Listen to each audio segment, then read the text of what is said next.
อย่าลืมกดไลค์กดแชร์และกดติดตามเด้อพี่น้องกล่าวทักทายสบายดีเบิร์ดสู่คู่สู่คนเนาะยินดีต้อนรับเขาสู้สองบ่าวยืงเนาะมื้อนี้ก็พาเมียเขาให้คือเก่าแหละเขามาทางหญ้าให้ของเฮาเพราะว่าหญ้าให้ของเฮาหรือว่าให้ของเฮานี่ยังบ่ทันสำเร็จเฮาก็ต้องได้เข้าตลอดเนาะแล้วก็จังไดก็ทุกคนก็อย่าฝ่าเบื่อกันเนาะเพราะว่าบ่าวยืงก็บ่มีทางเลือกเพราะว่านึงมาก็เป็นอาชีพของบ่าวยืงเนาะบ่าวยืงจะอาชีพอยู่บ้านนี่แม่นเฮ็ดให้ไถนานแหละแต่ละมื้อแต่ละวันก็เฮ็ดแต่ให้อาชีพประจำโตประจำวันของเฮาเนาะก็คือเฮ็ดให้โอเคแต่ทุกคนติดตามเบิ่งติดตามชมกับพวกเฮาได้ยาวๆเลย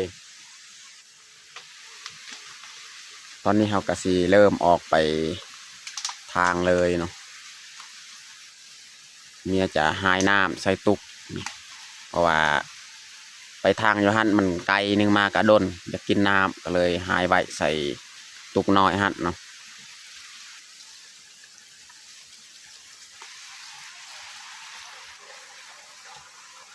แดดก็ออกมาแล้วแต่ละมื้อแต่ละวันก็เข้าแต่ให้แหละเพราะว่าเป็นอาชีพประจำชีวิตนี่แหละแต่ละมื้อแต่ละวันถ้าว่าผู้ใดที่มาเบิ่งมาชมซองเบายืงก็เป็นแบบนี้แหละวิถีชีวิตแต่ละมื้อแต่ละวันเข้าป่าเข้าให้หรือว่าอยู่บ้านเนาะ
แบบนี้แหละก่อแคมพี่น้อง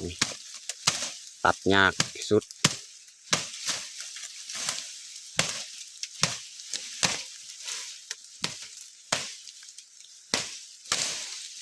แต่ต้นแคมแถวนี้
โอเคตอนนี้เราจะสีพักเที่ยงนี่แหละทางคือ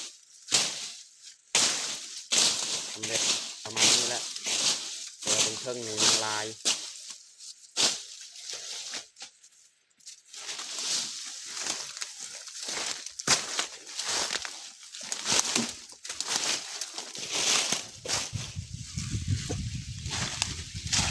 ตอนนี้เรากะสีกับปักทอนมากินหายากกันมื้อนี้นี่เราจะไม่ได้เอาแคมเนาะบางทีตอนแรงจะหน่อยนี่ดอกแคมลายอยู่นี่แต่ว่านี่บ่ทันเมียไว้หิวข้าวสิกลับไปเฮ็ดกินเฮ็ดยากนี่ดอกแคมลาย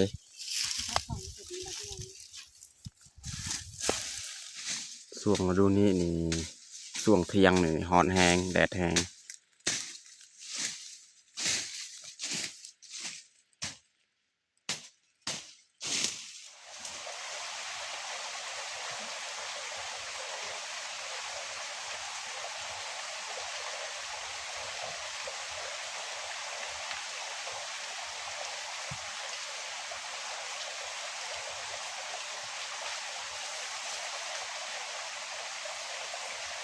นี่เขาจะเริ่มดังไฟเฮ็ดอาหารกันกินส่วนเมียนี่แม่นไปขุดหญ้าค่าเพราะว่าบอนทางคือทางหันมันมีหญ้าคาลายเขาต้องขุดหากมันออกเนาะแล้วจึงทางแล้วก็พกคืนอีกก็เลยเนี่ยไปเฮ็ดไปขุดหญ้าคาแล้วก็สิเฮ็ดอาหารค่าเลยอยู่นี่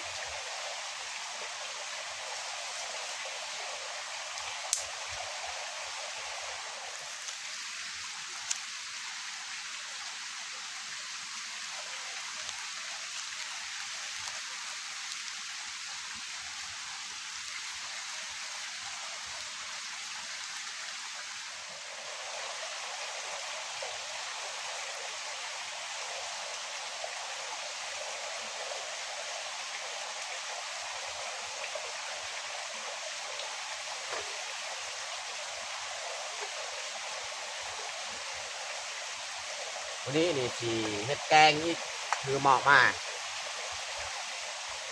แกงปลาแห้งใส่ผักกาดปลาแห้งเขาไปหาเมื่อวานนี่แหละพี่น้องครับ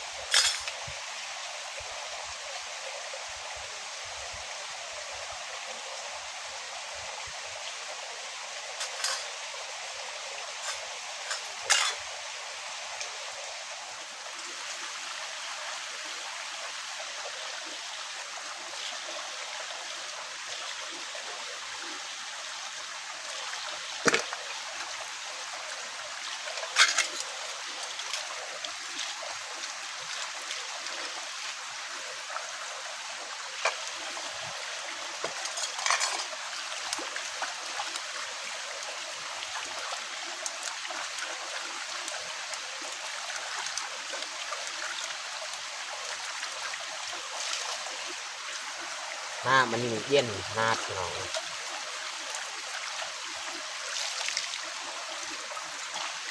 เราจะเอาหน้ามันนี่แหละ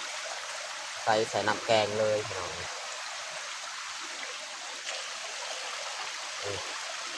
สะอาดอยู่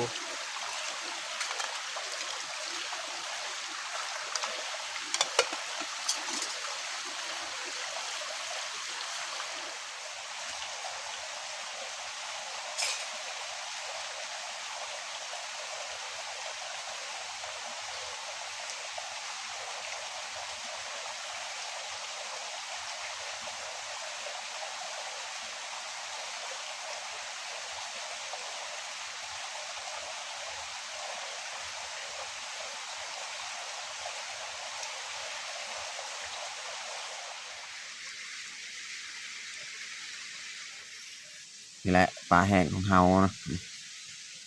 3 โตแล้วก็ย่างมือวานนี่แหละเมียย่างไว้แล้วก็สีแกงใส่ผักกาดนี่เอาผักกาดมานำ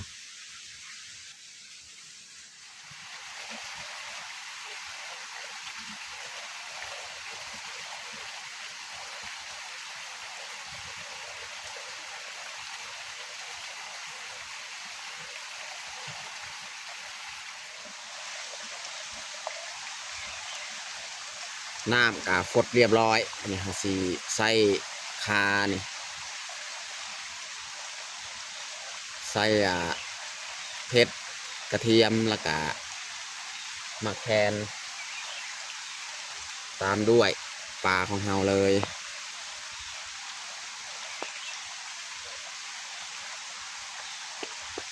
แล้วก็ใส่เกลือเป็นนัวใส่เกลือ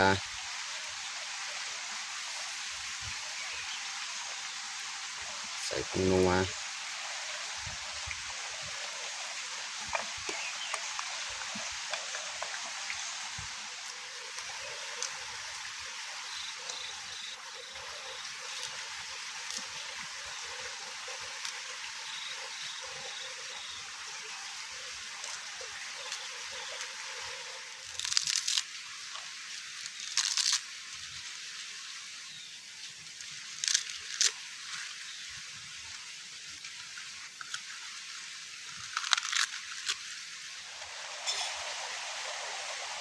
วันนี้เราสีใส่ผักเลยนะพี่น้อง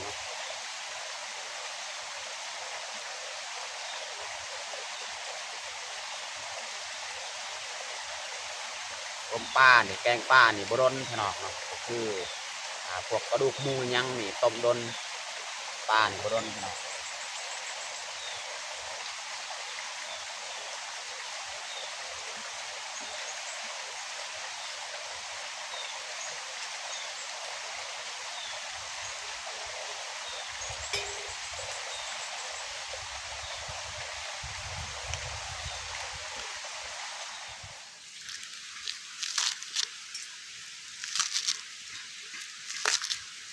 ซอยหอมบัวไว้เลย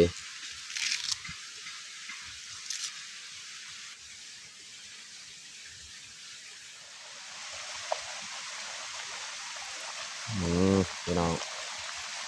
แกงปลาของเราก็สุกเรียบร้อยแล้วพี่น้องเนาะ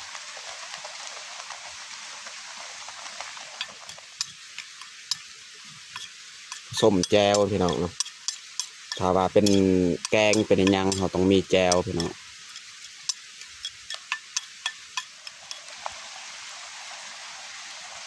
สุดท้ายนี่เราจะใส่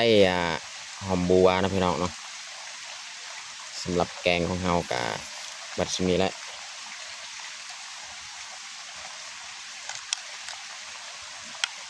เราจะบอกคนร้ายมันสิมุนปลาของเรา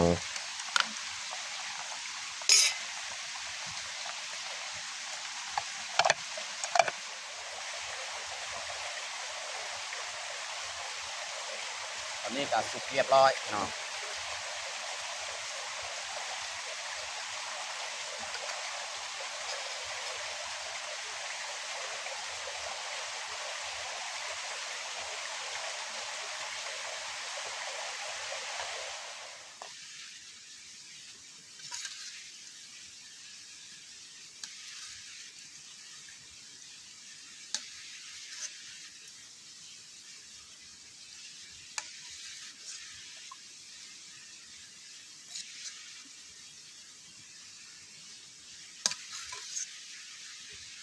พอดีเต็มถ้วยเลยพี่น้องเนาะ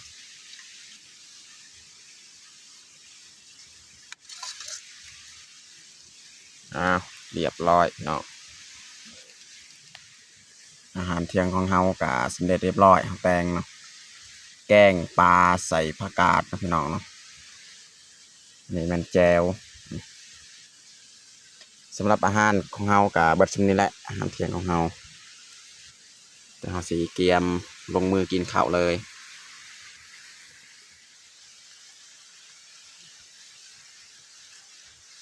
มาทุกคนมากินข้าวเที่ยงน้ำกันกาดฮ้อนแห้งนับมือนับฮ้อนแห้งสิเข้าเดือน2 เดือน 3นี่แห้งฮ้อนอีกเดือน 3